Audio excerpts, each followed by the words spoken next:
Chapter 1. Foundations of Glass. Jackson Jack Winters stared at the framed family photo on his desk, a reminder of what once was. At 42, he'd built everything from scratch. A respected position as head of security operations at Axiom Technologies, a modest but comfortable home in Portland, and 15 years of marriage to Diana. Their daughter, Abby, now 12, had inherited his analytical mind and Diana's artistic talent. The perfect blend, he used to think. The first cracks appeared 3 years ago. Jack's dedication to implementing cutting-edge security systems for government contractors meant long hours and frequent travel. Diana's art gallery had finally gained recognition, attracting wealthy clients and industry attention. They began living parallel lives, connected only through brief conversations about Abby's school schedule and household logistics. "You look like you're planning someone's funeral," said Noah Bryant, Jack's colleague, and one of his few genuine friends. Jack minimized the email he'd been reading, another passive-aggressive message from Diana about changing their custody arrangement. "Just thinking about the Richardson account? Because Stone is breathing down everyone's neck about it." "No, personal stuff." Jack rarely discussed his divorce, even with Noah. The humiliation still burned. Finding Diana with Victor Lowell, the gallery's wealthiest patron, had been bad enough. Discovering they'd been involved for over a year had gutted him. Well, snap out of it. Meeting in 5. Stone's bringing in some hotshot consultant to streamline operations. Noah made air quotes and rolled his eyes. As they walked to the conference room, Jack's phone buzzed with a text from his mother. "Need to talk about Christmas arrangements. Call us tonight." Jack's relationship with Robert and Patricia Winters had always been complicated. They'd never quite forgiven him for choosing security work over joining his father's accounting firm. When the divorce happened, they'd maintained a polite relationship with Diana for Abby's sake. Jack suspected they secretly blamed him for the marriage falling apart. Later that day, Jack picked up Abby from school. Her face lit up when she saw him waiting, but dimmed quickly as she got into the car. "What's wrong, kiddo?" he asked, recognizing the furrow in her brow that appeared whenever something troubled her. "Nothing." She stared out the window. "School okay?" "Fine." "Looking forward to winter break?" She shrugged. At a stoplight, Jack gently turned her face toward him. "Hey, whatever it is, you can tell me." Abby's eyes welled with tears. "Mom says I can't stay with you for New Year's like we planned. She and Victor are taking us to their cabin in Aspen. She already packed my things." Jack gripped the steering wheel so tightly his knuckles turned white. This was the third time Diana had changed their custody agreement without consulting him. Each time, it involved Victor flaunting his wealth, expensive trips, exclusive events, using Abby as a pawn in their ongoing power struggle. "I told her I wanted to stay with you," Abby continued, wiping her eyes. "But she said opportunities like this don't come along often, and I should be grateful." The light turned green. Jack forced a smile. "We'll figure something out, okay? Maybe we can celebrate early." That night, after Abby went to bed, Jack called his parents. "We're not doing the usual family gathering this year," his mother announced without preamble. "Your father's back has been acting up, and we're just not up to hosting." "We could do it at my place," Jack offered. "Abby would love to see you both." A pause. "We were thinking something smaller this year. Just immediate family." The implication stung. Somehow, in his parents' eyes, he and Abby had become less immediate than Diana and her new life. "I understand," he said, though he didn't. "Maybe we could stop by briefly." "We'll see, dear. It's just been a difficult year financially. We're cutting back on everything, including gifts." After hanging up, Jack sat alone in his darkened living room. Something felt off about the conversation, but he couldn't place what. His parents had always been frugal but comfortable. His father's accounting firm was small but stable. That same night, in the sleek downtown penthouse that Victor Lowell called home, Diana was having a very different conversation. "They're on board," she told Victor as she slipped into bed beside him. "They've always adored you anyway." Victor smiled, the satisfied expression of a man accustomed to getting what he wanted. "Excellent." And Jack, clueless as always. Diana's laugh held a note of contempt. "He actually offered to host Christmas at his sad little house." "Let's focus on what matters," Victor said, pulling her close. Stone approved the restructuring proposal. Once it's implemented, Axiom will be positioned perfectly.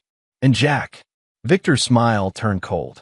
By New Year's, your ex-husband will be nothing but an unpleasant memory.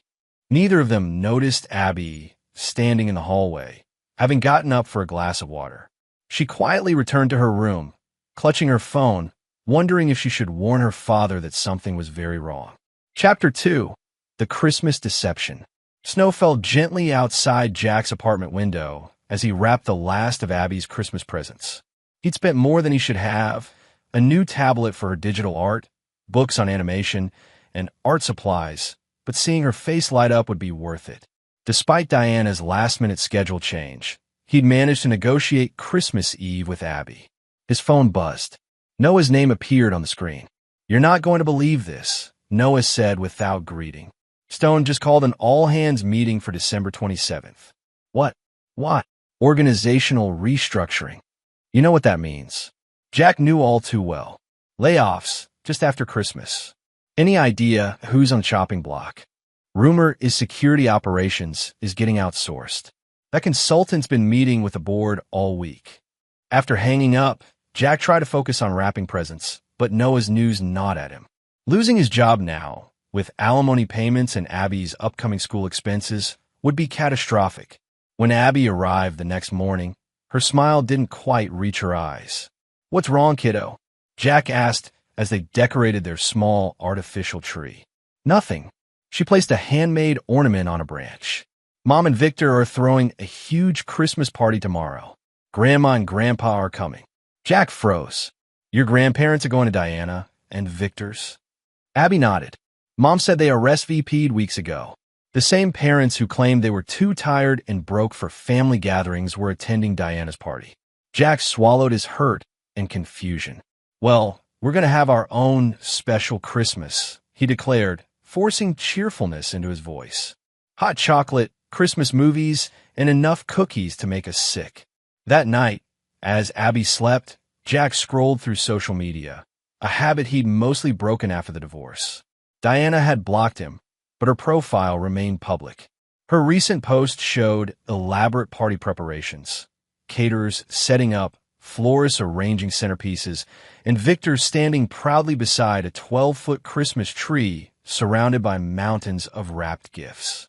The caption read, "Final touches for tomorrow's celebration with those who truly matter. Hashtag family first, hashtag blessed life." Jack closed the app, feeling sick. Diana had always been image conscious, but this performative display of wealth seemed designed specifically to highlight the contrast between her new life and what he could provide. Christmas Eve with Abby was bittersweet.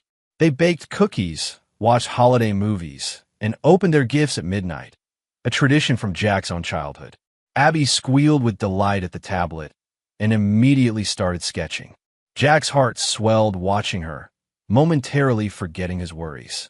The next morning, he drove her back to Diana's, where 2 luxury SUVs were parked in the driveway. He recognized his parents' vehicle immediately. "Do you want to come in?" Abby asked hopefully. "Say hi to Grandma and Grandpa." Jack shook his head. "I don't think that would be a good idea, honey. But I'll see you for New Year's, right? Before your Aspen trip?" Abby looked away. "Mom changed the dates. We're leaving tomorrow." The familiar anger surged, but Jack tamped it down. "Okay, we'll figure something out when you get back." As Abby walked toward the house, the front door opened. Diana emerged, immaculately dressed in an outfit that probably cost more than Jack's monthly rent. Behind her stood Victor, hand possessively on her waist. "Jack," Diana called with false warmth. "Would you like to join us? Your parents are here." Before Jack could respond, his mother appeared in the doorway, looking more elegant than he'd seen her in years, wearing what appeared to be a new dress and jewelry. "Jack, dear," what a surprise. The disconnect between her excited greeting and the conversation where she claimed they couldn't afford Christmas was jarring. Jack muttered an excuse about prior commitments and drove away, confusion and hurt churning in his stomach. Alone in his apartment, Jack mindlessly scrolled through TV channels, trying to distract himself from the emptiness. His phone buzzed with a notification. Diana had tagged his parents in a social media post. Against his better judgment, he clicked on it. The photos showed an elaborate Christmas dinner. His parents beamed alongside Diana, Victor, and Victor's two teenage children from a previous marriage. Present opening photos revealed clothing, electronics, and jewelry for everyone. His father was proudly displaying an expensive-looking watch, while his mother modeled a pearl necklace. Victor's kids were surrounded by boxes from high-end stores. The final photo showed everyone raising champagne glasses. Diana's caption read, "Best Christmas ever with real family. Some people may be blood, but family is about who truly belongs." Hashtag blessed, hashtag Christmas magic. Jack stared at the screen, the betrayal cutting deeper than anything since discovering Diana's affair. His own parents had lied about being unable to afford Christmas, only to lavish gifts on Diana, Victor, and Victor's children, while his daughter watched, understanding exactly what it meant. His phone rang. Abby's tearful voice came through before he could even say hello. "Dad, aren't we family?" The simple question broke something in Jack. "Of course we are, baby. You and me. We're always family." Then why did Mom say that? And why did Grandma and Grandpa bring all those presents for Jake and Madison, but nothing for me? Jack closed his eyes, rage building. "I don't know, honey. I heard Grandpa telling Victor that he's the son they never had." "Dad, what did I do wrong?" "Nothing," Jack said firmly. "You did nothing wrong. This is adult stuff, and it's messed up, but it has nothing to do with you." After calming Abby and promising to call her tomorrow, Jack sat in silence. Then he texted his parents a simple message. "I understand. We're done." He blocked their numbers and all social media accounts. Whatever game they were playing with Diana and Victor, he wanted no part of it. His focus needed to be on protecting Abby and himself from further hurt. 3 days later, Jack sat in the Axiom Technologies conference room as CEO Matthew Stone announced the strategic restructuring that would eliminate the entire security operations department, Jack's department. The work would be outsourced to a new company, Lowell Security Solutions, founded by none other than Victor Lowell. As colleagues around him reacted with shock and anger, Jack noticed Victor standing in the corner, smirking directly at him. This wasn't coincidence. This was calculated destruction. Chapter 3. Revelations and Rock Bottom. January brought relentless rain to Portland, matching Jack's darkening mood. The severance package from Axiom would cover expenses for 3 months at most. Job applications had yielded nothing. Every security firm in the area seemed mysteriously unreceptive to his resume. Noah, who'd also been laid off, met Jack at a dingy bar downtown. "It's like I've been blacklisted," Noah said, nursing a beer. 3 interviews canceled last week. One HR person actually told me off the record that someone had called about me. "Same here," Jack replied. "Victor's making sure we can't work in this field again. The bastard's systematic. Lowell Security Solutions is snapping up all the contracts and hiring everyone except our team." Jack's phone buzzed with a text from Abby. "Can you pick me up from school tomorrow? Mom's exhibition opening runs late." At least Diana couldn't take away his daughter, though she tried reducing his custody after the job loss, claiming financial instability. His lawyer had fought it off, but legal fees had drained his savings. The next day, picking up Abby proved to be the one bright spot in an otherwise brutal week. She climbed into his car, unusually quiet. "Everything okay?" he asked. "Grandma and Grandpa came to the house today," she said, staring out the window. They were crying. Jack's hands tightened on the steering wheel. What happened? They kept saying Victor tricked them. Mom was yelling, and Victor told them to leave. She looked at him with worried eyes. They said Victor took all their money. That night, after dropping Abby at Diana's, Jack researched Victor Lowell. Beyond the public image of successful businessman and art patron, there was surprisingly little information. His investment firm, Lowell Capital, managed funds for select private clients and had no public portfolio. Jack's doorbell rang near midnight. Opening it revealed his parents, looking nothing like the elegant couple from Diana's Christmas photos. His father's face was haggard, his mother's eyes red from crying. "Please," his mother said when he moved to close the door. "We need to talk to you." Against his better judgment, Jack let them in. They sat on his couch, looking diminished. Victor convinced us to invest our retirement money with him. His father explained, voice hollow. Said he could double our returns in 6 months. Special opportunity, very exclusive. Let me guess, Jack said coldly. The money's gone. His mother nodded, fresh tears falling. All of it, for $100,000. When we asked for statements, he said the market had shifted unexpectedly. When we pressed, he got angry, said we'd signed papers acknowledging the risk. And you trusted him more than your own son. The words came out sharper than Jack intended, but he couldn't contain the bitterness. We were wrong, his father admitted. About everything. Diana, she changed after marrying him. Became someone we didn't recognize. Why the Christmas charade? Telling me you had no money for gifts. Then showing up at their house with presents for everyone except your own granddaughter. His parents exchanged pained looks. Diana told us you'd forbidden Abby from accepting gifts from us, his mother said quietly. Said you were poisoning her against us because of the divorce. And you believed her? Jack stood, anger building. Without even asking me. We were wrong, his father repeated. We wanted to believe we hadn't lost you and Abby. Diana offered a way back into her life, and by extension, Abby's. He looked up, eyes pleading. She convinced us you were the problem. We were stupid. Jack wanted to throw them out, to hold on to his anger, but the defeated slump of his father's shoulders gave him pause. Why come to me now? We have nowhere else to go, his mother admitted. The house is mortgaged to the limit. We used that money to invest with Victor too. The realization dawned on Jack. The gifts at Christmas? The clothes, jewelry? All from Victor, his father confirmed. Said it was an advance on our guaranteed returns. Now we know it was just more manipulation. Jack paced his small living room, mind racing.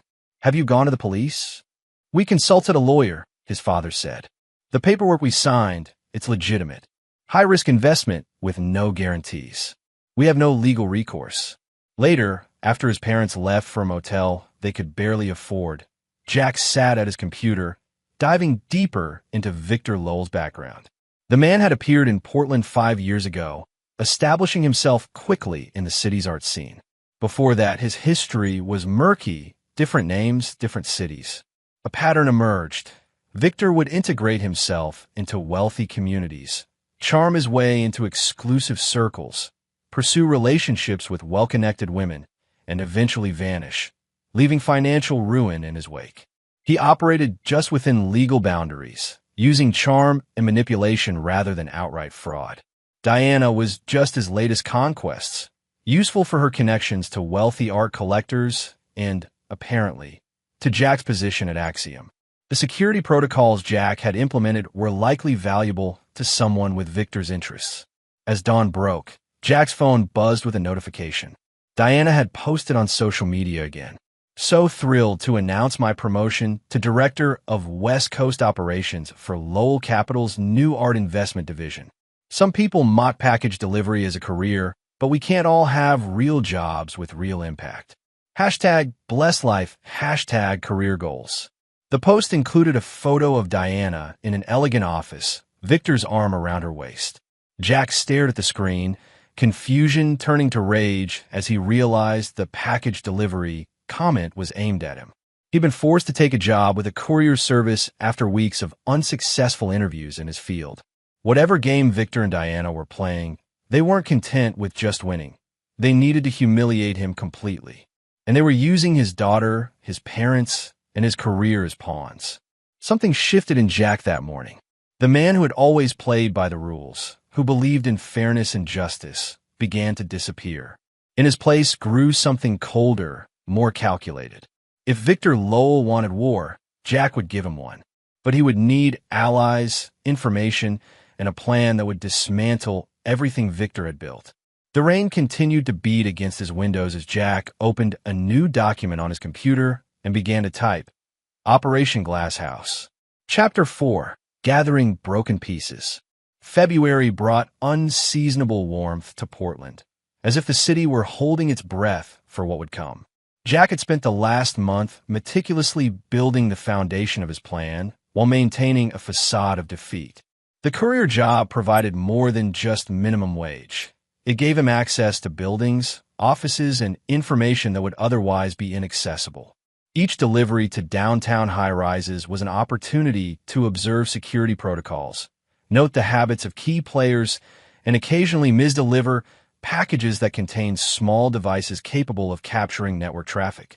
Today's route included the Bradbury Building, where Lowell Capital occupied the top 3 floors.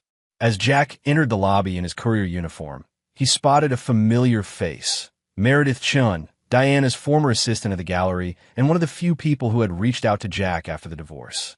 "Jack," she approached cautiously. "I heard you were working somewhere else." The pity in her voice would have stung a month ago. Now Jack used it. "Yeah, doing what I can." "You still at the gallery?" Meredith glanced around and lowered her voice. "No, I'm with Lowell Capital now. Diana brought me over." She hesitated. "Can we talk?" "Not here." They arranged to meet after her workday at a coffee shop in a different neighborhood, far from anyone who might recognize them. Jack completed his deliveries, including one to the 14th floor of the Bradbury, 2 floors below Lowell Capital, but sharing the same HVAC system. The small device he left behind in a potted plant would capture wireless network traffic within range. At the coffee shop, Meredith looked nervous, constantly checking the door. "I shouldn't be talking to you. Diana would fire me if she knew." "Why did you want to meet?" Jack asked, studying her intently. "Because what they're doing isn't right." Meredith leaned forward. "Victor isn't who he claims to be. The art investment division is just a front. They're using client investments to fund their lifestyle while moving money through a series of shell companies." "You have proof?" She shook her head. "Not that I could take anywhere.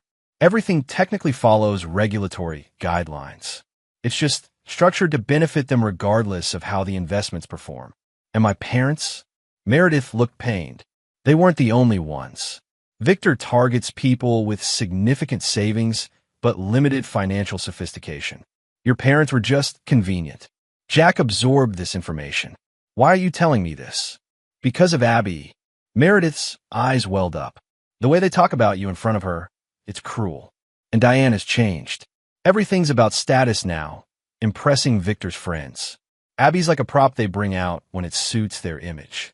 Before leaving, Meredith slipped Jack a USB drive. "Security camera footage from the Christmas party. I thought you should see it." That night, Jack watched as his parents arrived at Diana and Victor's home, bringing modest gifts, clearly all they could afford. Victor's mockery was subtle but unmistakable, guiding them to place their packages beside the mountain of expensive presents he'd provided. Most disturbing was Diana pulling Jack's mother aside, whispering something that made the older woman look stricken, then nodding tearfully. Now Jack understood. Diana had been poisoning his parents against him for months, possibly years. The final clip showed Abby sitting alone in the kitchen while the adults celebrated in the living room. When Victor's son deliberately knocked over her water glass, soaking the sketchbook Jack had given her, Diana simply laughed and handed the boy a towel, ignoring Abby's tears.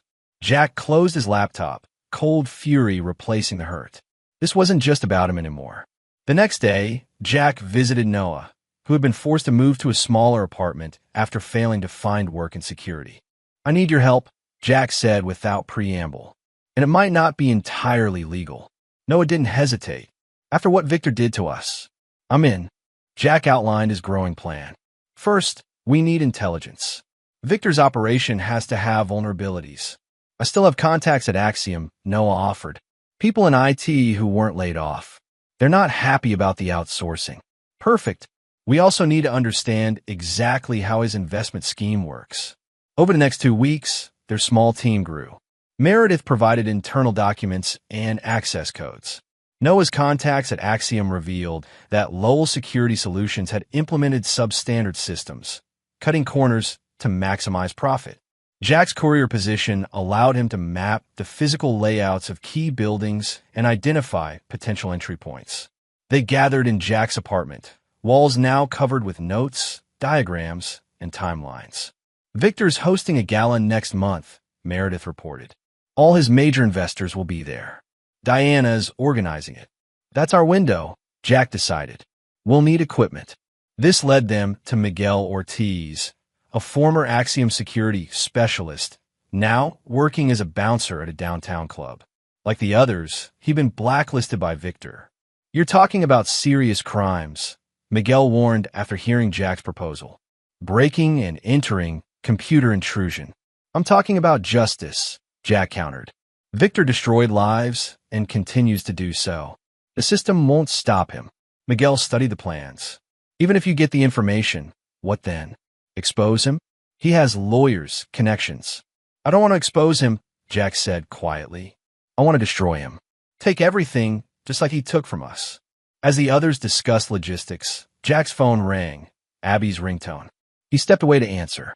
Dad, her voice was small, frightened. Can you come get me? What's wrong? Mom and Victor are fighting. He threw something, and it almost hit me. Mom said it was my fault for being in the way. Jack was in his car before the call ended. When he arrived at Diana's house, the front door was open. Inside, Diana was picking up pieces of a broken vase, her movements clumsy. The smell of alcohol was strong. Where's Abby? Jack demanded. Diana looked up, eyes unfocused. Jack, what are you doing here? Abby called me. Where is she? Upstairs, I think. Diana waved vaguely. Victor's out. Business dinner. Jack found Abby in her room, backpack already packed. Ready to go? She nodded, eyes red from crying. As they left, Diana stumbled into the hallway. You can't take her. It's not your night. Call your lawyer if you have a problem, Jack replied coldly. I'm sure the judge would be interested in hearing why Abby was dodging thrown objects tonight. Diana's face hardened. This won't end well for you, Jack. Victor will. Victor will what? Jack stepped closer, voice dropping to a dangerous whisper. Tell him I'm done being the victim. Whatever comes next, he brought on himself. That night, Abby slept in Jack's spare room while he finalized details with his team. Operation Glass House was taking shape, a multi-pronged attack designed to dismantle Victor's financial empire, expose his methods, and ensure he could never recover. The next morning, as Jack made breakfast, Abby watched him with solemn eyes. Are you going to fight them? Mom and Victor. Jack hesitated, then sat beside her. I'm going to make sure they can't hurt us anymore. Or anyone else. Abby nodded, surprising him with her maturity. Good. They deserve it. This might get complicated, Jack warned. People might say things about me. I don't care, Abby said firmly. You're my dad. We're family.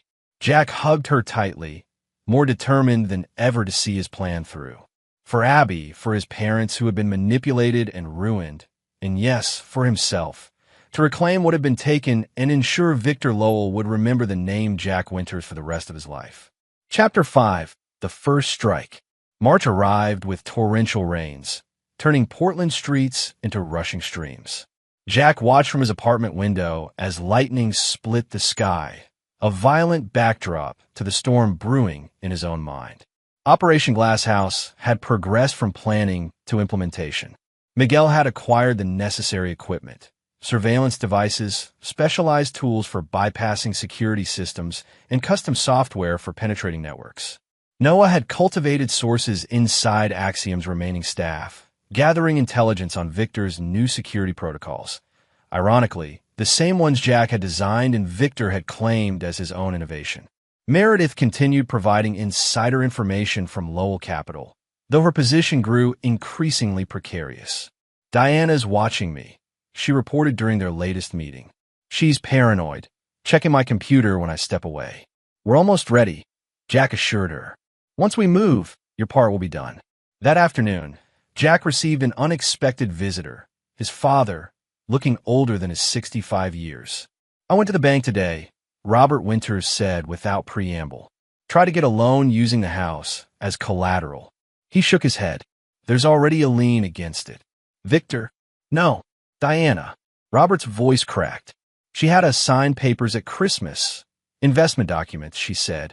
We were so eager to believe her, to stay connected to Abby, that we signed without reading everything. Jack led his father to the kitchen table. What exactly did you sign? Turns out it included a personal guarantee secured by our house. When Victor's investment failed, the debt transferred to us. That's fraud, Jack insisted. You could fight it. Our lawyer says it would be her word against ours, and the documents have our signatures. Robert looked up, eyes haunted. Your mother had a minor stroke yesterday. Stress, the doctor said. Jack's hands clenched into fists. Where is she? Portland General. They're keeping her for observation.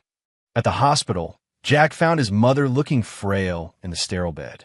She reached for his hand, tears in her eyes. I'm so sorry, Jack. We betrayed you, believed Diana's lies. It's not your fault, Jack said, meaning it. Victor and Diana are professionals at manipulation. We're losing everything, she whispered. The house, our savings. 50 years of work gone. Jack's phone buzzed with a text from Abby. Mom won't let me visit Grandma. Says I'll miss important social events. Dad, please help. He showed his mother the message. Diana's keeping Abby away from you now, too. Patricia Winters closed her eyes, tears slipping down her cheeks. She told us you were the one preventing visits. We believed her because it was easier than facing our own guilt for how we treated you. Jack stayed until visiting hours ended, then drove to Diana's house. Through the front windows, he could see an elegant dinner party in progress. Victor holding court in the dining room, Diana laughing at his side. No sign of Abby. He texted her, "Where are you?" "My room." Not allowed downstairs. Adult conversation happening. "Your grandmother's in the hospital. Want to visit her?" "Yes. But Mom took my shoes and coat as a precaution after I asked earlier." Jack's decision was immediate. He called Diana's phone, watching through the window as she checked the caller ID, frowned, and stepped away from the table to answer. "What do you want, Jack?" "We're in the middle of dinner." "I'm outside. Send Abby out with her coat and shoes. She's going to visit her grandmother in the hospital." Diana laughed. "It's not your night. Go away before I call the police." "Your choice," Jack replied calmly. "Either Abby comes out, or I come in and explain to your guests exactly who they're dining with." Through the window, he saw Diana's face tighten with anger. "You wouldn't dare. Try me." 3 minutes later, Abby emerged from the front door, coat hastily buttoned, backpack clutched to her chest. Diana watched from the doorway, face a mask of fury. "This isn't over," she called as Jack helped Abby into his car. "You're right about that," he replied, loud enough for the curious dinner guests now peering through the window to hear. "It's just beginning." At the hospital, Abby hugged her grandmother gently, careful of the 4 lines. "I'm sorry I didn't come sooner." "Not your fault, sweetheart," Patricia assured her. "Your mom and Victor have been controlling things." While Abby chatted with her grandparents, Jack stepped into the hallway to take a call from Noah. "We have a problem," Noah said without preamble. "Victor's bringing in a new security consultant for the gala. Someone who knows our methods." "Ooh, Stone from Axiom. They're partnering on some venture. If he recognizes any of our technical signatures." Jack considered this complication. "We need to accelerate the timeline. How soon can we move on phase 1? Equipment's ready. Miguel can install the devices tomorrow if we create a distraction." "Do it," Jack decided, "and tell Meredith to prepare the financial data. We move on Friday." Friday arrived with the first operation of their plan, installing surveillance equipment in Lowell Capital's offices and securing access to their networks. Miguel, posing as a maintenance worker, planted microscopic cameras in conference rooms and Victor's office. Meanwhile, Noah deployed specialized devices to capture network traffic and login credentials.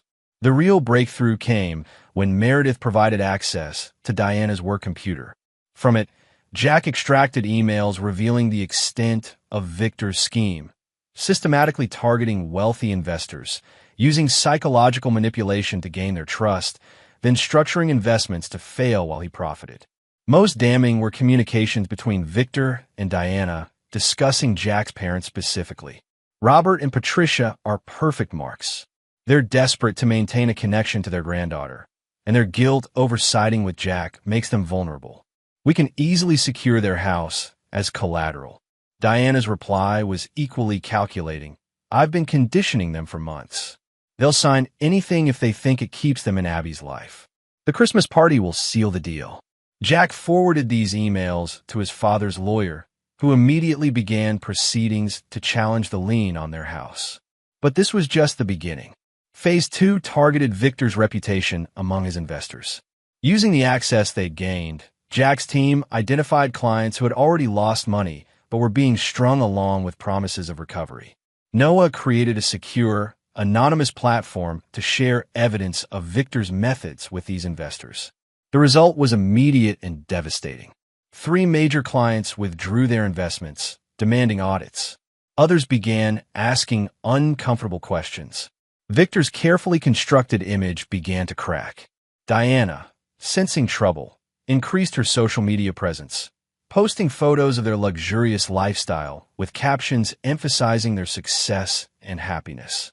Jack noted the defensive quality of these posts, the increasingly desperate need to maintain appearances. At his apartment, now serving as operation headquarters, Jack briefed his expanding team. 2 more former Axiom employees had joined, along with a forensic accountant who had reviewed the evidence against Victor.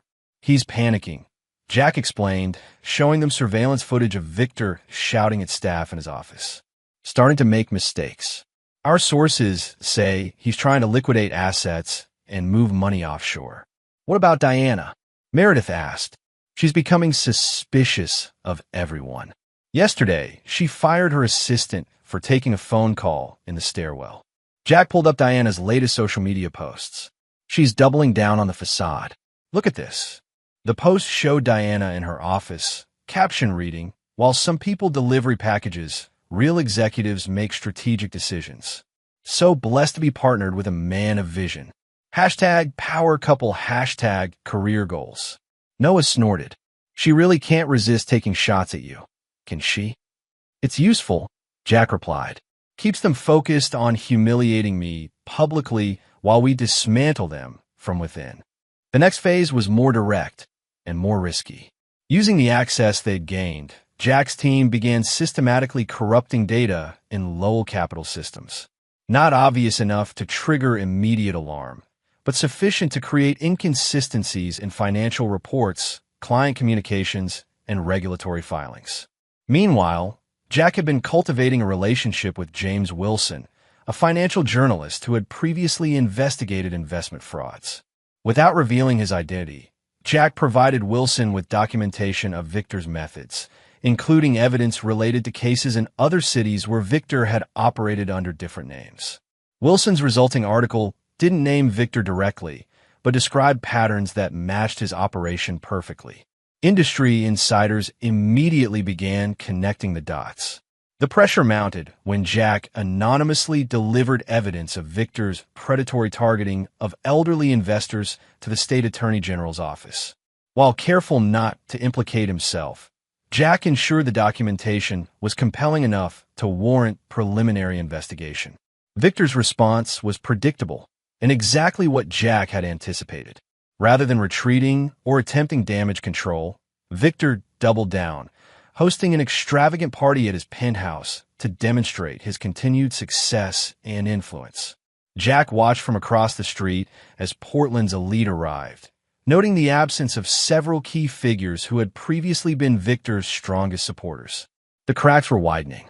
After the party, Jack received an unexpected call from Diana. "I know what you're doing," she said, voice slightly slurred. "Victor's onto you too. I have no idea what you're talking about. The client withdrawals, the questions, the regulatory interest, it all started after you threatened me at the dinner party." Diana's voice hardened. "Back off, Jack. You have no idea who you're dealing with." "Actually, I think I do." Jack kept his tone neutral. "How's the party? I noticed several important guests were missing. Temporary setbacks. Victor always comes out on top." She paused. "Stay away from us, Jack. For your own good." "Is that a threat?" "It's reality. Cross Victor, and you'll regret it." After hanging up, Jack called Noah. "They're getting nervous. Time to accelerate Phase 3. Phase 3 targeted Victor's connections to Axiom Technologies. Using evidence gathered from their surveillance, Jack's team exposed how Victor had deliberately sabotaged security protocols after taking over the contract, putting sensitive client data at risk while cutting costs to maximize profit. This information, delivered anonymously to Axiom's board and major clients, created immediate panic. Within days, Axiom announced they were reviewing all security contracts, including the one with Lowell Security Solutions. Victor, now fighting fires on multiple fronts, made his first major tactical error. He attempted to shift blame to former Axiom employees, specifically Jack, claiming they had deliberately created vulnerabilities before leaving. This accusation gave Jack exactly the opening he needed. Through his lawyer, he publicly demanded evidence of these claims, knowing none existed.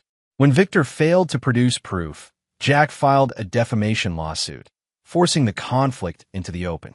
Diana, increasingly unstable as pressure mounted, escalated her attacks on Jack on social media, now directly naming him and making claims about his character and parenting. These public outbursts provided Jack's lawyer with additional ammunition for restraining orders and custody modifications. By month's end, Victor's carefully constructed empire showed significant stress fractures. 3 major investors had withdrawn completely.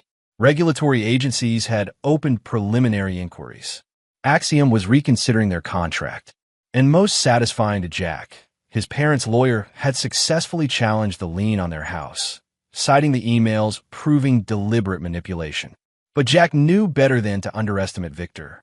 The man had survived similar situations before by cutting losses, changing identities, and moving to new hunting grounds. The final phase of Operation Glasshouse needed to ensure that escape wasn't possible. As March ended, Jack received a text from an unknown number, Lowell moving assets offshore through shell company in Caymans. Diana liquidating art collection quietly. Plans to leave country by end of April. Friend. Jack smiled grimly. The prey was running. Time to close the trap. Chapter 6. Counterstrike and Consequences. April's gentle rains were deceptive, much like the apparent calm that had settled over the conflict between Jack and Victor.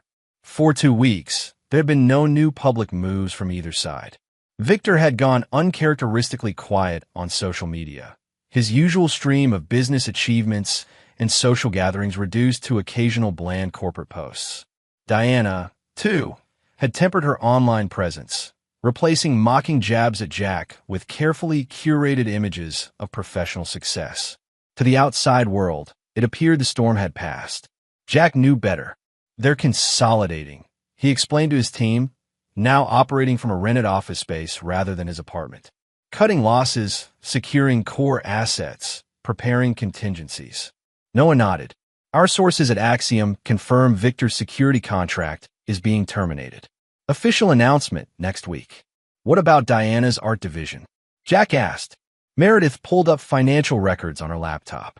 Client withdrawals have accelerated. Most major investors have pulled out. She's selling gallery inventory at deep discounts, quietly, through private channels. And Abby? Miguel asked.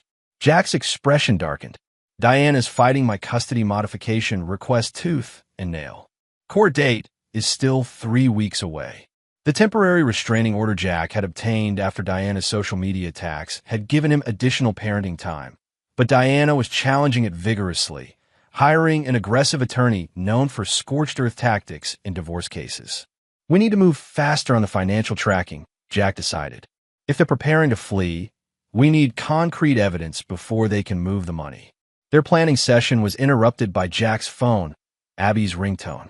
Dad, her voice was hushed, frightened. I think something bad is happening. Jack immediately tensed. Where are you?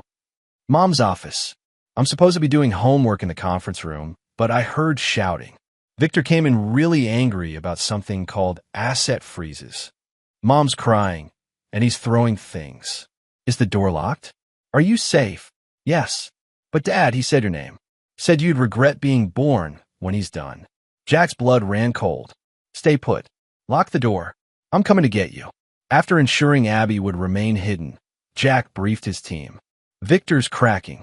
Time to implement Contingency Plan Alpha. Contingency Plan Alpha had been developed for exactly this scenario. Victor becoming volatile and potentially dangerous. It involved immediate documentation of threats, police notification, and accelerated legal proceedings. Jack called his lawyer from the car, simultaneously texting Diana, I'm picking up Abby. She called me afraid because Victor is having a violent outburst. Police have been notified. I'll be there in 10 minutes.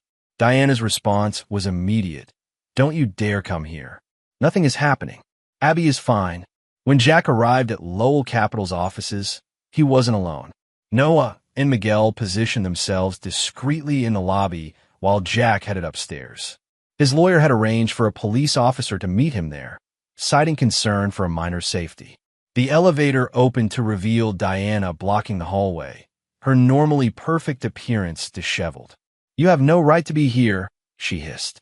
"This is private property." "Our daughter called me terrified," Jack replied evenly as the police officer stepped forward. "I'm here to ensure her safety." Diana's facade cracked slightly. "Officer, this is a misunderstanding. My ex-husband is using our daughter to harass me at work."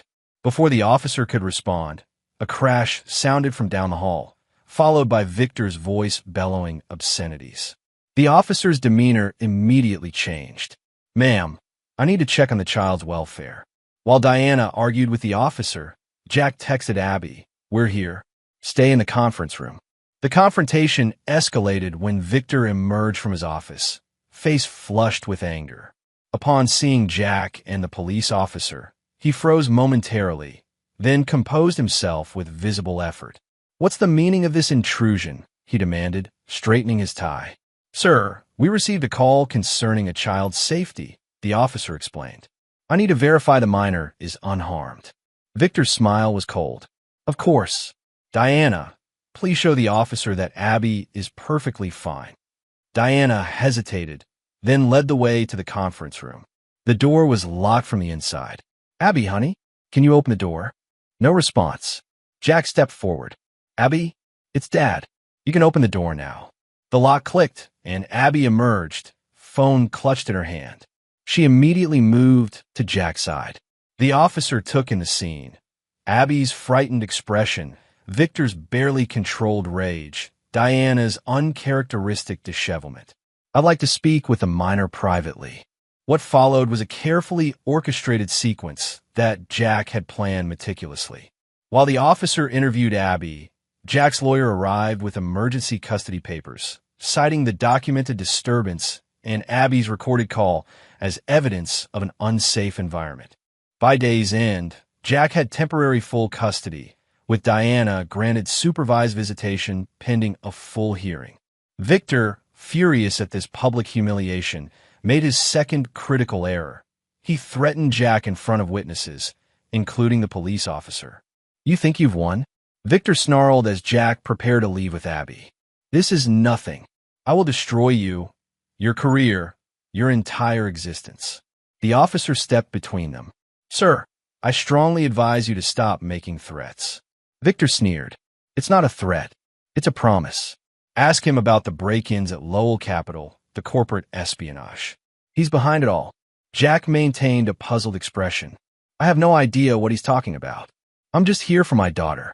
The accusation, however, achieved exactly what Jack had anticipated. It gave him documented evidence of Victor's volatility and provided justification for the restraining order his lawyer filed immediately afterward. The following week brought Victor's counterattack. Using his remaining connections, he orchestrated a whisper campaign suggesting Jack had engaged in corporate sabotage. An anonymous tip to Jack's courier employer resulted in his termination. Private investigators began following Jack, photographing his movements and meetings. Most concerning was the break-in at Jack's apartment while he and Abby were visiting his mother at the hospital.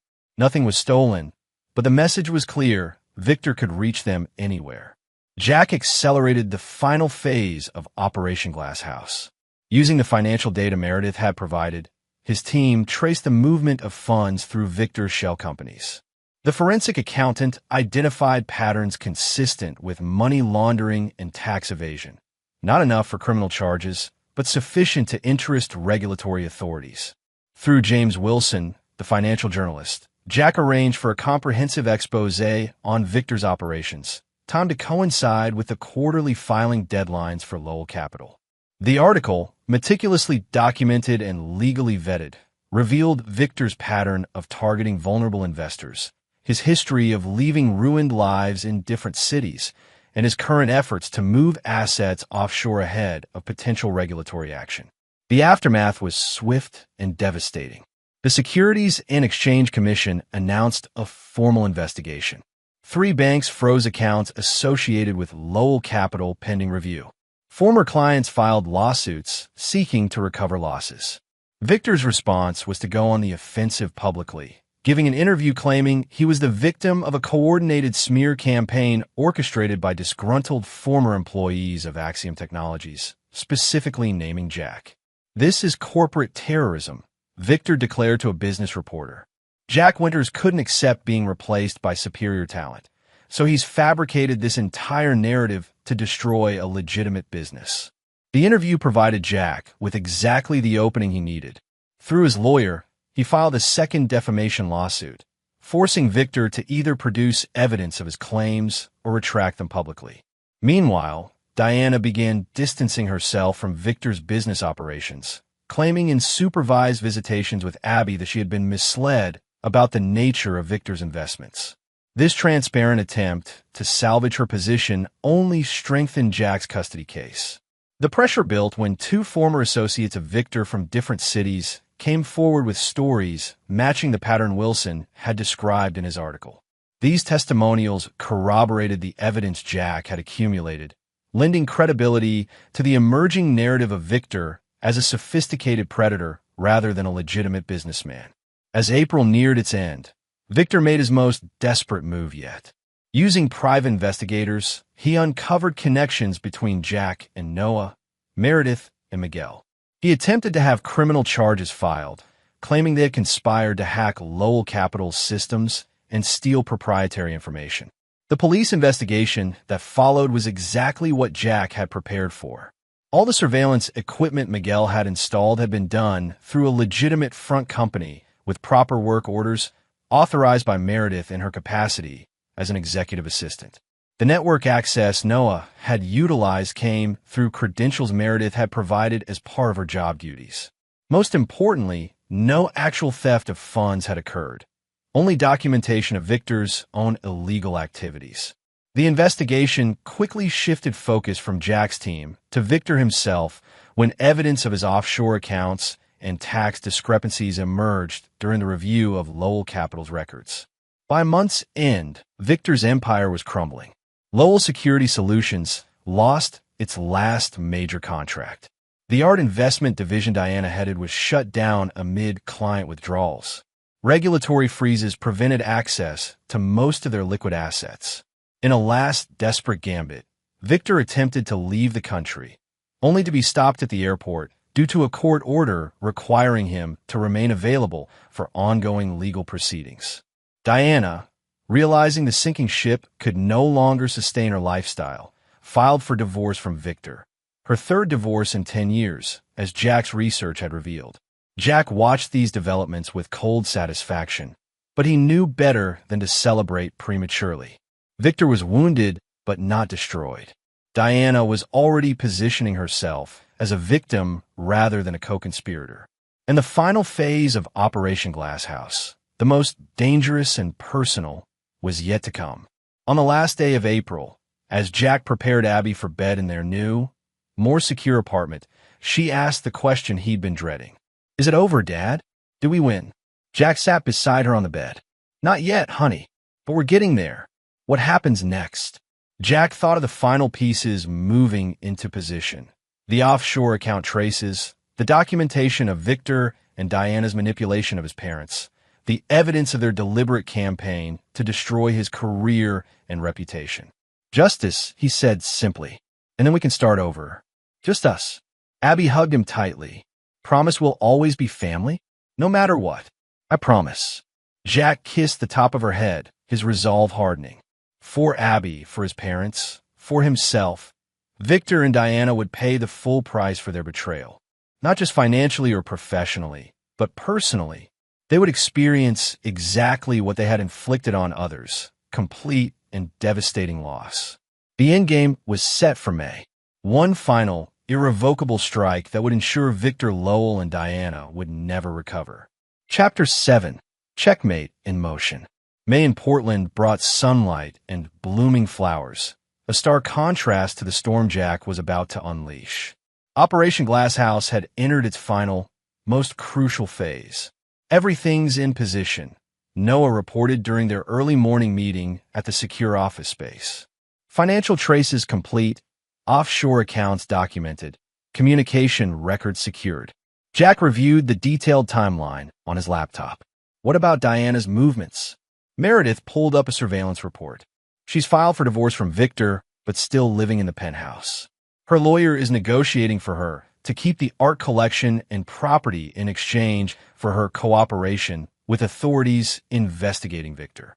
Classic Diana, Jack remarked, always looking for the exit strategy that preserves her lifestyle. Miguel entered with coffee for everyone. Police just picked up Victor for questioning regarding tax discrepancies. Our contact says he'll be released by afternoon, but they confiscated his passport. Jack nodded. Perfect timing. What about the gala tonight? Still proceeding? Meredith confirmed. Diana's doubling down on appearances. Social media full of business as usual posts. She's positioning it as her solo venture now. Victor's name scrubbed from all promotions. The gala had been planned months earlier as Lowell Capital's signature event, an exclusive gathering of Portland's elite at the Crystal Ballroom. Now, with Victor under investigation and the company in turmoil, Diana had rebranded it as a showcase for her independent art investment venture. She's using it to launch her rebrand, Jack noted, distancing herself from Victor while keeping the connections he built. Typical, Noah agreed. She did the same thing after your divorce. Kept the social circle, painted herself as the victim. Jack checked his watch. My court appearance is in 2 hours. Once that's complete, we move to final positions. The family court hearing was brief but decisive.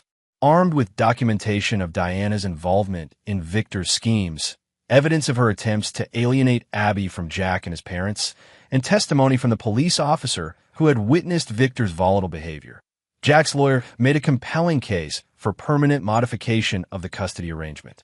Diana's attorney attempted to portray her as an unwitting victim of Victor's manipulation, but fell silent when Jack's lawyer produced emails showing her active participation in targeting Jack's parents and sabotaging his career.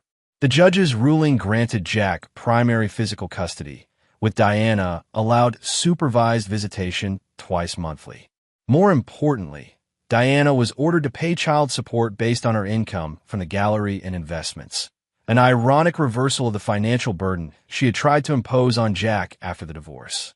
Outside the courthouse, Diana confronted Jack, her composure slipping. You think you've won? This is temporary. I'll appeal. You're welcome to try, Jack replied calmly. But I'd focus on your more immediate problems.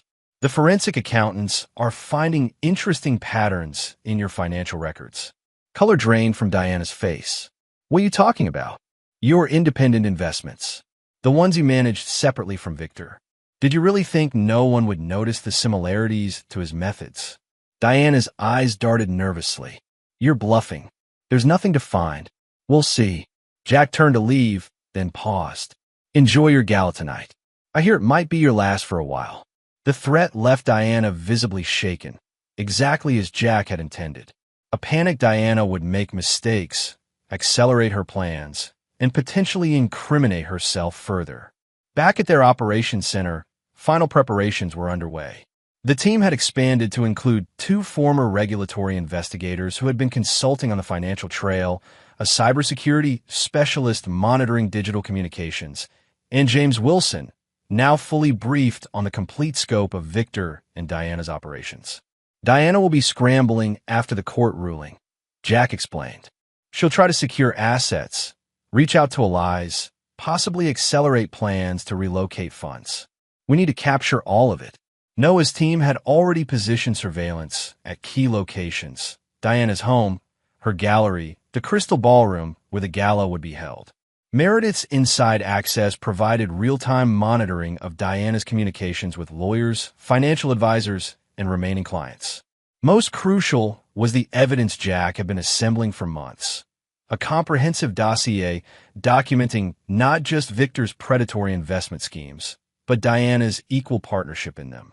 This included her targeting of Jack's parents, her manipulation of custody arrangements to maintain appearances, and her deliberate campaign to destroy Jack professionally and personally. This dossier had been carefully structured into 3 components: financial crimes for regulatory authorities, personal misconduct for family court, and a narrative account for media distribution. Each was legally vetted, meticulously sourced, and designed to withstand the inevitable challenges. As evening approached, Jack met with his parents at their home, saved from foreclosure after the lien was invalidated. His mother, recovered from her stroke but still moving slowly, hugged him tightly. "Are you sure about tonight?" she asked. "It seems risky." "It's necessary," Jack replied. Diana is trying to separate herself from Victor, preserve her position and connections. If she succeeds, she'll rebuild and continue the same patterns. His father nodded solemnly. "Just be careful. Victor may be cornered, but that makes him more dangerous." Jack checked his phone. A message from Noah confirming video feeds were active at all targeted locations. Everything's in place. By morning, it will be over. While Diana prepared for her gala, presenting a facade of untroubled success to Portland society, Jack's team executed the final phase of Operation Glasshouse. First, the financial component. Using the traces they'd established through Victor and Diana's offshore accounts, they documented the movement of funds from investor accounts through a series of shells and, ultimately, to personal holdings. This evidence was simultaneously delivered to the SEC, IRS, and state financial regulators, triggering immediate freezes on all associated accounts. Second, the professional component. James Wilson's comprehensive expose went live on a major financial news site, detailing not just Victor's schemes, but Diana's equal culpability. The article included testimonials from victims in multiple cities, documentation of their methods, and expert analysis of their financial manipulations. Third, the personal component. A carefully edited video compilation showing Diana's contradictory statements about Jack, her role in manipulating his parents, and her use of Abby as leverage was distributed to family court officials, mutual acquaintances, and key figures in Portland's art community, the same people currently attending her gala. At the Crystal Ballroom, Diana was midway through her carefully rehearsed speech about new beginnings and artistic integrity when phones began buzzing throughout the room. Confused looks and whispers spread as guests viewed the incoming notifications, news alerts about the investigation, Wilson's article, and the video evidence. Diana, sensing the shift in atmosphere, faltered in her presentation. When she checked her own phone during a supposed pause for dramatic effect, her face went ashen. Simultaneously, at Victor's downtown apartment, police arrived with warrants related to the financial evidence Jack's team had provided. The offshore account documentation had triggered automatic flags in several regulatory systems, escalating what had been preliminary inquiries to formal investigations.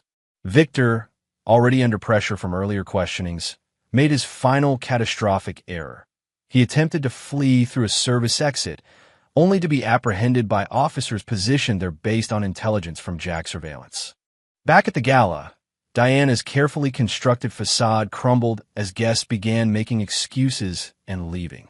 Her attempts to damage control, claiming misunderstandings, promising explanations, fell on increasingly deaf ears as more details emerged through social media and breaking news alerts. The final blow came when her own lawyer called, informing her that in light of the new evidence, he could no longer represent her. As Diana stood alone in the rapidly emptying ballroom, her phone buzzed with a text from Jack. "How does it feel to lose everything? To watch people you thought were friends turn their backs? To know your reputation, your career, your future are destroyed? Now you understand what you tried to do to me. The difference is you earned this." Diana's response was a single word: "How?" Jack didn't reply. The question itself was victory enough. The realization that she had been systematically outmaneuvered by the man she had dismissed as inconsequential, the husband she had betrayed and attempted to destroy. By midnight, both Victor and Diana were in custody. Victor for attempted flight to avoid questioning. Diana after attempting to access frozen accounts at an ATM and becoming belligerent with responding officers. At his new apartment, Jack sat with Abby, who had fallen asleep watching a movie. His phone continuously updated with reports from team members monitoring the situation. Noah confirmed Victor would remain in custody pending formal charges. Meredith reported that Diana's remaining clients were publicly distancing themselves from her. Miguel verified that all surveillance equipment had been removed, leaving no trace of their operation. Jack sent a group message to the team. Phase complete. Stand down. Thank you all.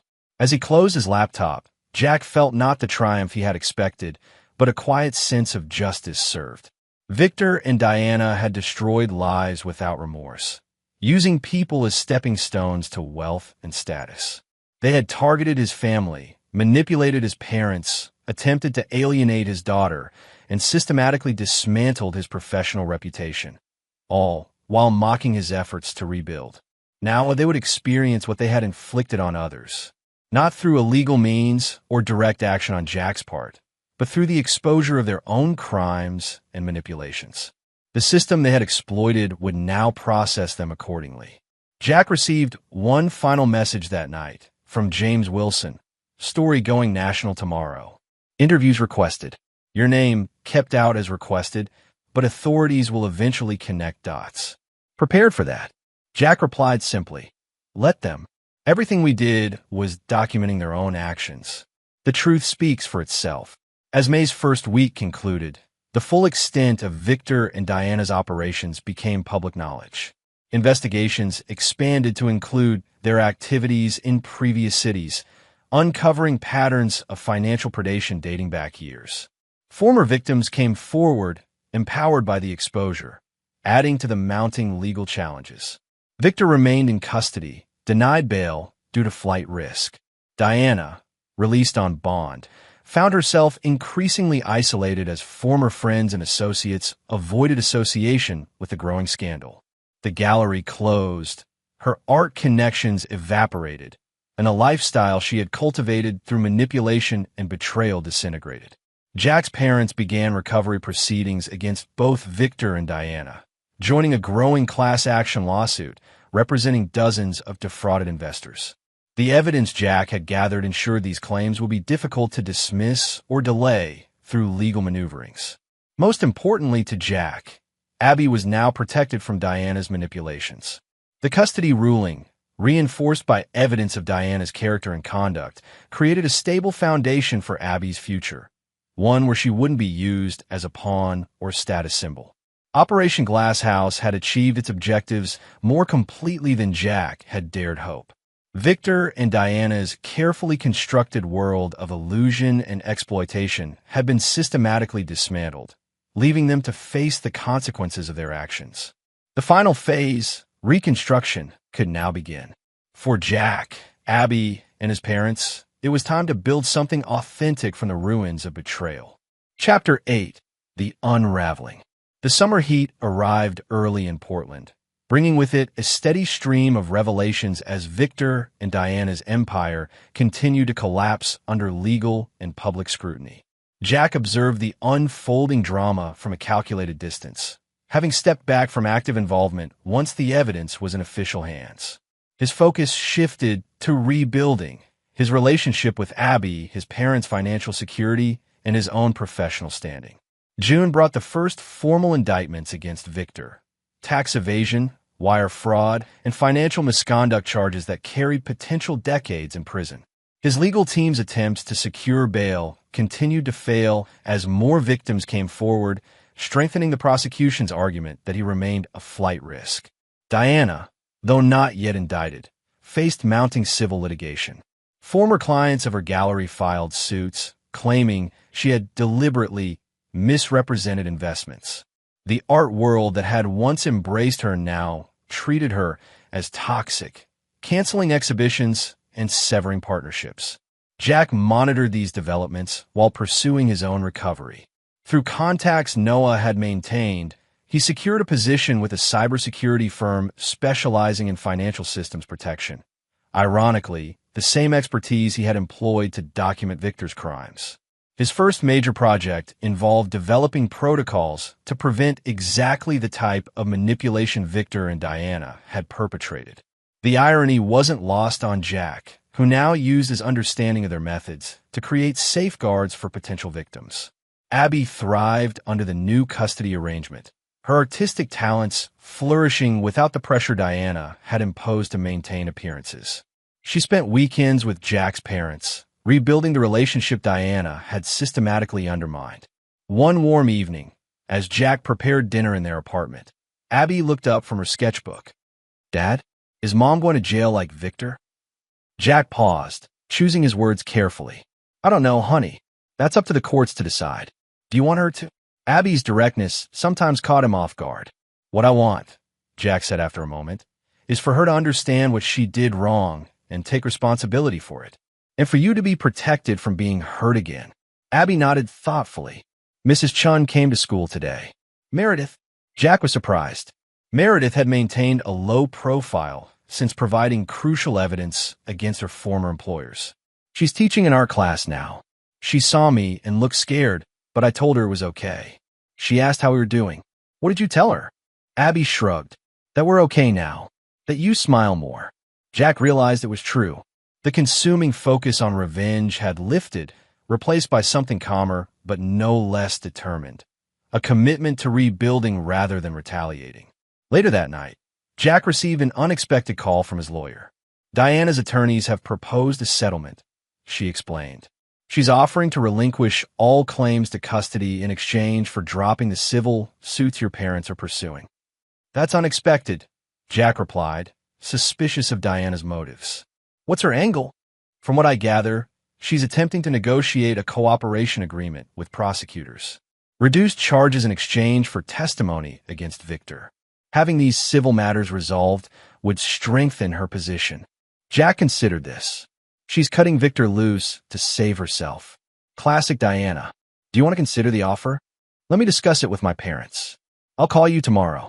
The conversation with Robert and Patricia Winters was brief but decisive. "We don't need her money," his father said firmly. "The house is secure now, and your mother's health is improving. What we want is for Abby to be protected. If Diana relinquishes custody claims," his mother added, "that would give you the security to make decisions without her interference." Jack nodded. "That's my thinking too. The money was never the point." The next day, Jack authorized his lawyer to negotiate terms. Full legal custody to Jack, with Diana permitted annual supervised visitation contingent on good behavior and compliance with all court orders. In exchange, the Winters family would withdraw from the civil litigation, though this would not affect the criminal investigations. Diana accepted immediately, confirming Jack's suspicion that she was positioning herself to minimize potential criminal exposure. The formal agreement was filed with the court the following week, effectively removing Diana's legal connection to Abby except for the limited visitation rights. July brought the next phase of the legal proceedings. Victor's trial date was set for October, while Diana received formal notification that she was under investigation for financial crimes related to the Art Investment Division. Her cooperation agreement with prosecutors remained under negotiation, with Victor's legal team attempting to discredit her as a witness. Jack maintained his professional focus, his new position bringing both financial stability and the satisfaction of creating systems that would prevent others from experiencing what his family had endured. The cybersecurity firm, impressed with his insights, promoted him to lead a specialized team developing financial protection protocols. The team he had assembled for Operation Glasshouse gradually dispersed to their own recoveries. Noah joined a competing security firm, occasionally consulting with Jack on joint projects. Meredith expanded her art education work, finding purpose in teaching rather than selling. Miguel established his own private security consultancy, specializing in executive protection, ironically receiving inquiries from some of Victor's former associates now concerned about their own vulnerability. By August, the media frenzy had largely subsided, the story of Victor and Diana's downfall becoming yesterday's news as fresher scandals emerged. This suited Jack perfectly, allowing him to rebuild without constant reminders of the past. The final confirmation of Victor's fall came in late August, when his remaining assets were liquidated through court-ordered sales to satisfy mounting judgments. The penthouse where he had hosted lavish parties, the cars, the art collection, all sold at fraction of their value, the proceeds directed to a victim compensation fund. Diana, now living in a modest apartment across town, attempted to rebuild her own image through carefully orchestrated public statements expressing shock at Victor's activities and positioning herself as another victim. Few in Portland society accepted this narrative, particularly after Wilson's comprehensive reporting had documented her active participation. September brought unexpected closure from an unlikely source. Jack received a call from a prison administrator. Victor wanted to meet with him. "Absolutely not," was Jack's immediate response. "He claims to have information regarding your parents' missing investments," the administrator explained. "Something not covered in the court proceedings." After consulting with his lawyer, Jack agreed to a monitored meeting at the detention center where Victor awaited trial. He found Victor much changed, the confident, commanding presence replaced by a hollow-eyed man in a prison jumpsuit. "You destroyed me," Victor said without preamble, his voice lacking the arrogance Jack remembered. "You destroyed yourself," Jack corrected. "I just documented it." Victor laughed bitterly. "Such righteousness. As if you didn't orchestrate every step of my downfall. You mentioned information about my parents' investments." Victor leaned forward. "Diana took it, not me. The money your parents invested, she diverted it directly. Never even entered the company accounts." Jack studied him skeptically. "Why tell me this now?" "Because she's cutting a deal to testify against me, claiming she was manipulated." Victor's eyes narrowed. "She wasn't manipulated. She was the architect of half of it. The targeting of your parents? That was her idea entirely. And I'm supposed to believe you're suddenly concerned with truth?" Victor shrugged.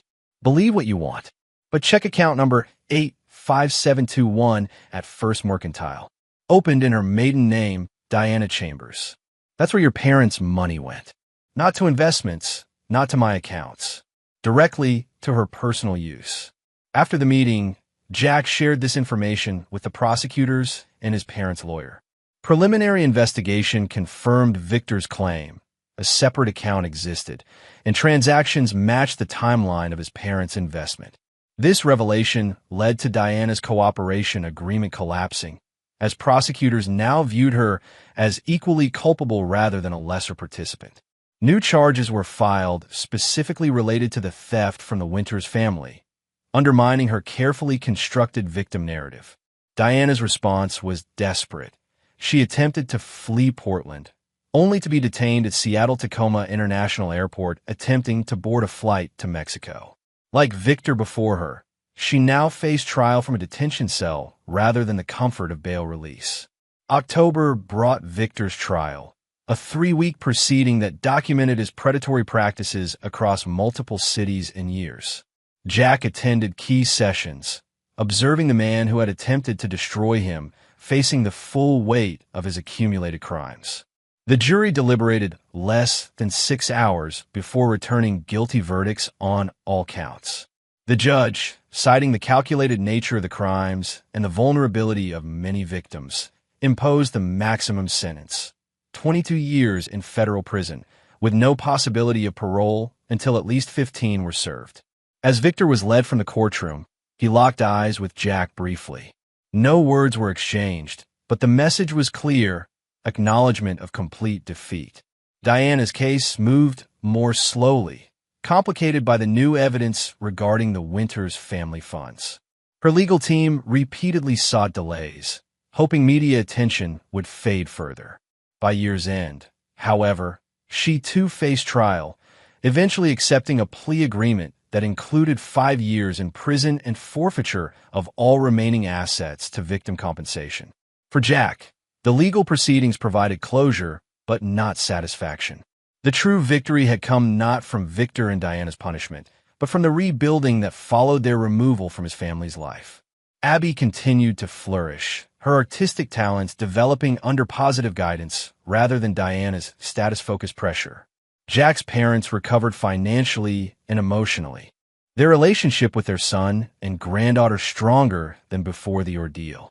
Jack's professional reinvention proved more successful than he had anticipated. The cybersecurity firm expanded his division into a full department, positioning him as a recognized expert in financial system protection. The knowledge gained through documenting Victor's methods now served to protect countless potential victims from similar schemes. The final chapter of the saga came unexpectedly, a year after Victor's conviction. Jack received a letter from Diana, sent from the federal correctional facility where she was serving her sentence. The letter contained no apologies, no acceptance of responsibility, just a single question. Was it worth it? Jack never replied. The answer was evident in a life he had rebuilt from the ruins of their betrayal. A life with authentic relationships, meaningful work, and a future unclouded by manipulation and deceit. For Diana, imprisoned with nothing but time to contemplate her choices, Jack's silence was answer enough. Chapter 9. Foundations Rebuilt. 5 years passed like the turning of seasons, distinct yet flowing seamlessly one into another. Portland changed, as cities do, but the truly profound transformations occurred within the lives of those who had weathered the storm of betrayal and emerged stronger. Jack, now 47, sat in his office at Winter Shield Security, the firm he had founded 3 years after Victor's conviction. The company had grown from his initial team of 5 to over 50 employees, specializing in protecting financial institutions and investors from sophisticated fraud schemes. The framed article on his wall told part of the story, from victim to vigilant, how Jack Winters transformed personal betrayal into protection for others. The industry recognition had come after his security protocols helped uncover 3 major investment frauds before significant damages occurred. His assistant interrupted his review of quarterly reports. "Your daughter's here." Abby entered with the confident stride of her 17 years. Her artistic talent now refined into a distinctive style that had earned her early acceptance to Rhode Island School of Design. She dropped her portfolio on the chair and grinned. "Dad, you'll never guess who called me." Jack smiled. Based on that expression, I'd say RISD with a scholarship offer. Full ride. She launched herself into a hug that nearly knocked him over. "The portfolio you helped me put together clinched it. I just provided the technical setup for your digital submission. The talent is all yours." Speaking of talent, Abby continued, "Noah called.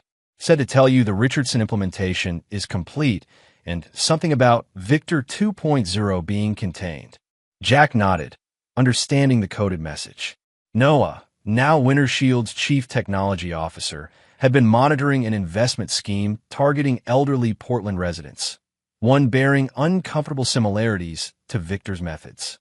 The containment meant evidence had been delivered to authorities before significant losses occurred.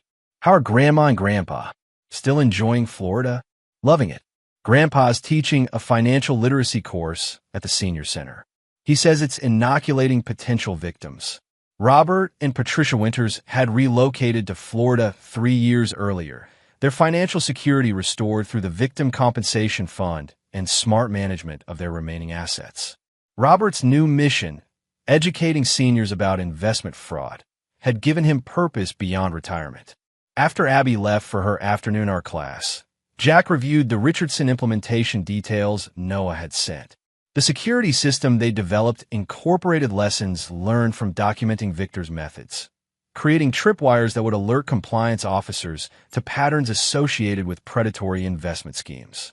A notification appeared on his screen, an email from James Wilson, the journalist whose reporting had helped expose Victor and Diana. Now a respected author on financial crimes, Wilson occasionally consulted with Winter Shield on identifying emerging fraud patterns. "Thought you might want to know, Victor Lowell denied parole for the 2nd time. Diana Chambers completed her sentence last month, relocated to Arizona.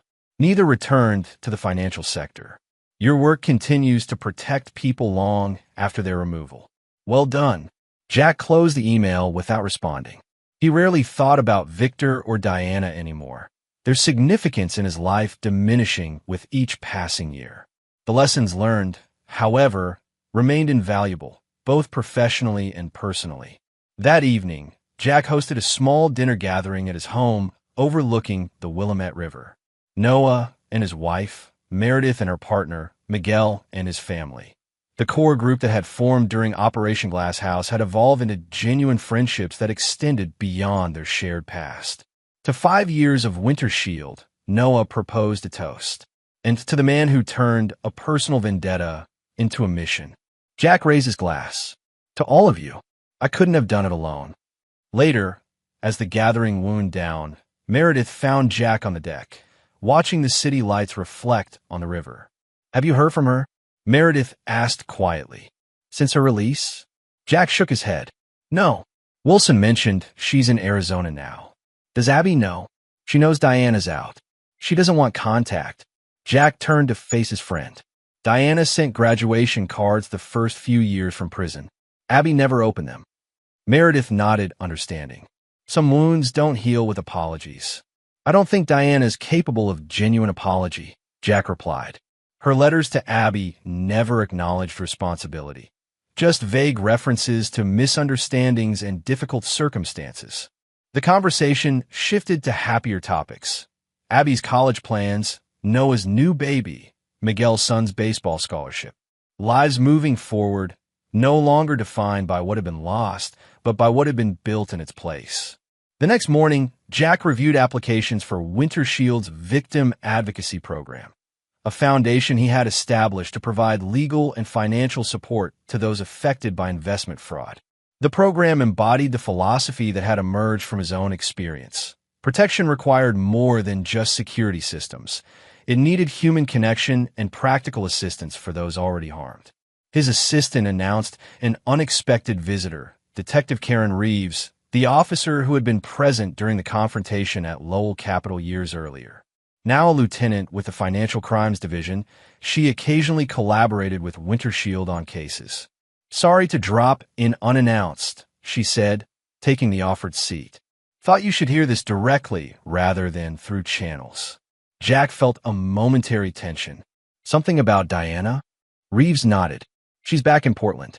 Showed up yesterday, checked into a hotel downtown. Given your history, we're keeping an eye on the situation, but legally. She served her sentence. Jack completed the thought. No restrictions on movement. Exactly. Just wanted you to be aware. After Reeves left, Jack called his lawyer to verify that the custody agreement remained in force despite Diana's release. It did, giving Jack sole legal custody until Abby turned 18, with any visitation requiring Abby's consent and court approval. He then called Abby, who was preparing for afternoon classes. Diana's back in Portland, he said simply. A pause. Does she know where we live? Not from any official source, but assume she could find out. What do you think she wants? Jack considered the question. Probably to see you. Possibly to attempt some form of reconciliation or explanation. I don't want to see her. Abby's voice was firm. I haven't opened a single letter in 5 years. Nothing's changed. That's your choice, and I'll support whatever you decide. Just be prepared for potential contact. After hanging up, Jack resumed his work, refusing to allow Diana's return to disrupt the life he had built.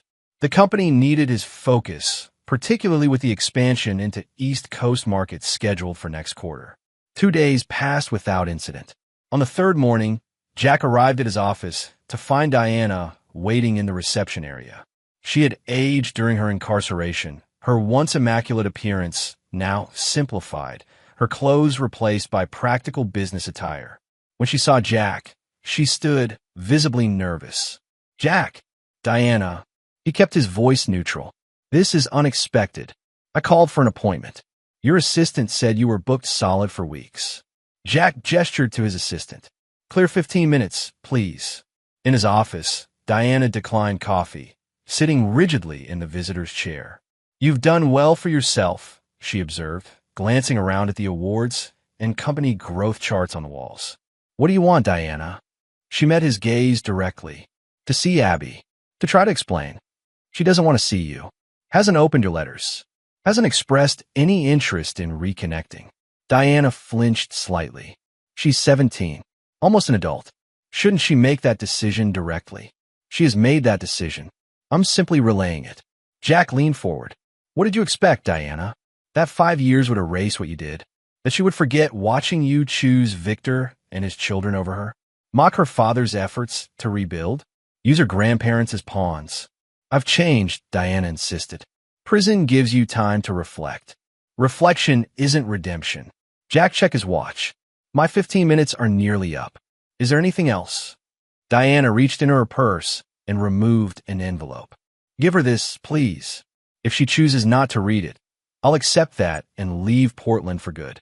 After Diana left, Jack studied the sealed envelope. He would give it to Abby as promised, respecting her right to decide whether to open it. His own curiosity about Diana's intentions was irrelevant. His priority remained protecting Abby while supporting her growing independence. That evening, he handed Abby the envelope without comment. She stared at it for a long moment. Did you read it? Jack shook his head. It's addressed to you. Your choice whether to open it. Abby placed the envelope on the coffee table. Not today. Maybe not ever. They spent the evening reviewing her RISD acceptance package, discussing housing options and first semester courses. The envelope remained untouched, a physical manifestation of the past that no longer defined their present. The following week brought a scheduled deposition in Seattle, where Winter Shield was providing expert testimony in a major fraud case. Jack was preparing to leave when Abby appeared in his home office doorway, Diana's opened letter in her hand. I read it, she said quietly. Jack set down his briefcase. Do you want to talk about it? She wrote about her therapy in prison, about recognizing patterns from her own childhood that she repeated with Victor. Abby sat on the edge of his desk. It's actually insightful, like she finally sees herself clearly. That's positive, Jack offered neutrally. She's moving to San Francisco next month. Says she understands why I might never want contact, but wanted me to know she accepts responsibility for her choices. Abby looked up. She didn't ask for forgiveness. That shows growth, Jack acknowledged. Real accountability doesn't demand absolution. I don't hate her anymore, Abby said after a moment. But I don't need her in my life either. That's a healthy place to be. Abby folded the letter carefully. She mentioned you too. Said watching you rebuild from what she and Victor did taught her more than prison therapy. Jack absorbed this unexpected acknowledgement. We all make choices. After what happened, I chose to rebuild rather than just survive. You did more than rebuild, Abby pointed out. You created something that helps others. That's why I'm proud to be your daughter. The simple statement affected Jack more deeply than any victory in the long campaign against Victor and Diana. His daughter's recognition of the values that had guided his choices, resilience, integrity, service to others, represented the true triumph over betrayal. The Seattle deposition proceeded smoothly, establishing Winter Shield's evidence as central to the fraud prosecution. While there, Jack received notification that Diana had checked out of her Portland hotel, apparently accepting Abby's decision without further attempts at contact. Returning home, Jack found Noah waiting with unexpected news. Victor died yesterday. Heart attack in the prison exercise yard. Jack absorbed this information with surprising neutrality. The man who had once dominated his thoughts as the architect of destruction was now simply gone.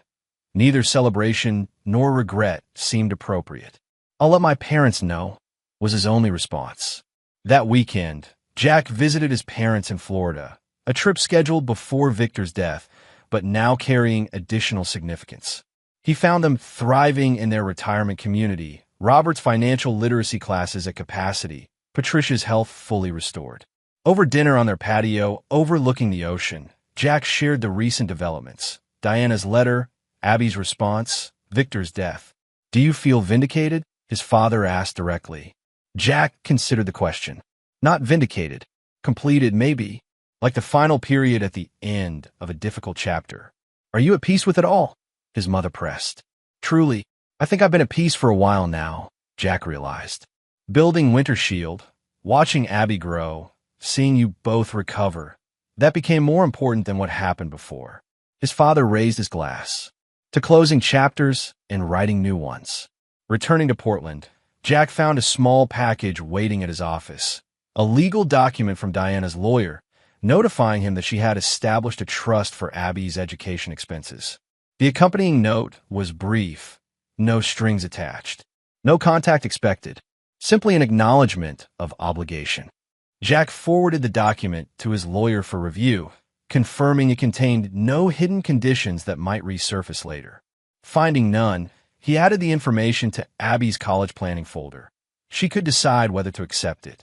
September brought Abby's departure for RISD, the bittersweet milestone of a child leaving home tempered by pride in her accomplishments and confidence in her future. As they unpacked her dorm room, Abby revealed her decision regarding Diana's trust. "I'm accepting the money," she said without preamble.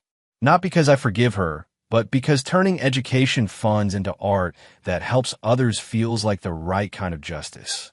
Jack nodded approval. "Transformation rather than rejection. That's powerful. I learned from watching you," Abby replied simply. "You took what they did and transformed it into Winter Shield. I'll do the same with my art." Back in Portland, Jack continued expanding Winter Shield's reach, developing new protection protocols and advocacy programs. The company's reputation grew beyond financial security into the broader field of fraud prevention, with Jack increasingly recognized as an authority on the psychology of financial predators. In October, exactly 6 years after Victor's conviction, Jack received a final communication from Diana, a brief email notifying him of her relocation to San Francisco and providing contact information should Abby ever wish to reach out. The message ended with an unexpected acknowledgement. "You won in every way that matters, Jack. Not just against Victor and me, but in creating something meaningful from what we destroyed. I won't contact Abby again. That door remains hers to open if she ever chooses. What I've learned too late is that real family isn't about blood or appearances or social standing. It's about who remains when everything else is stripped away." For Abby, that was always you. Jack didn't respond, but saved the email in a folder he had maintained through the years. Documentation not of the betrayal, but of the recovery and growth that followed. The folder contained milestones of rebuilding, Abby's achievements, his parents' healing, Winter Shield successes, and now this final acknowledgement. The following spring, Winter Shield hosted a conference on fraud prevention, bringing together financial institutions, law enforcement, and victim advocates. Jack delivered the keynote address, sharing insights gained through both professional expertise and personal experience. "The most dangerous predators aren't strangers lurking in shadows," he explained to the assembled audience. "They're those who gain trust, establish relationships, and exploit emotional connections. Their weapons aren't guns or threats, but manipulation and betrayal." As he continued his presentation, outlining the protective systems Winter Shield had developed, Jack realized how completely he had transformed his own experience of betrayal into a force for prevention and protection. The wounds that had once defined him had become wisdom that benefited others. After the conference, Noah approached with news that brought their journey full circle. "Remember the Victor 2.0 case we contained last year? The investigators just found connections to 3 other operations in different cities. They were using our detection protocols to identify targets. So we're actually changing how these schemes operate," Jack noted with satisfaction. "Better than that," Noah grinned. "We're making them extinct. These guys can't function when the red flags are known and systems are in place to spot them." That evening, Jack called Abby at RISD, sharing the news about Winter Shield's expanding impact. "Your warning systems are basically Victor repellent," she laughed. "Poetic justice." Speaking of art and justice, Jack segued. "How's the community project going?" Abby's voice brightened. "Amazing. The exhibition opens next month. My installation is called Reconstructed, taking broken pieces and creating something stronger where they join. The gallery curator says it's powerful. Like you," Jack said simply. After they hung up, Jack stood at his living room window, watching Portland's lights brighten against the evening sky. The journey from betrayal to renewal had been longer and more complex than he could have imagined when he first discovered Diana and Victor's deception. The Christmas when his parents had claimed poverty while lavishing gifts on others, when Abby had whispered, "Aren't we family?" When Jack had realized the depth of betrayal surrounding him. That moment had seemed like an ending. In reality, it had been the beginning of something stronger and more authentic than what had been lost. Jack's phone buzzed with a message from his assistant. The governor's office had called, inviting him to serve on a newly formed commission for financial consumer protection. Another opportunity to transform personal experience into broader protection for others. As he typed his acceptance, Jack reflected on the nature of true victory. It wasn't the downfall of those who had betrayed him, satisfying as that had been.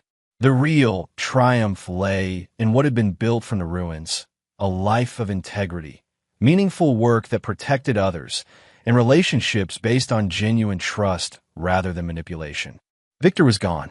Diana had acknowledged defeat and withdrawn.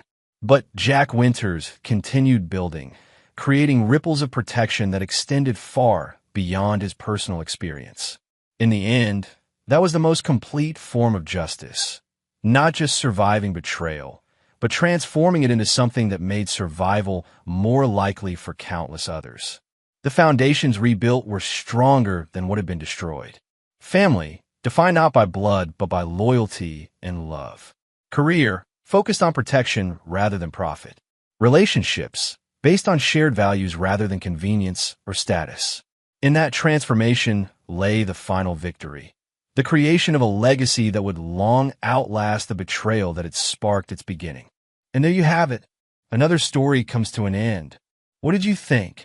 I'd love to hear your thoughts in the comments below. If you enjoy this story, consider joining our community by subscribing. It means the world to us. For more stories like this one, check out the recommended videos on screen. And I'll see you there.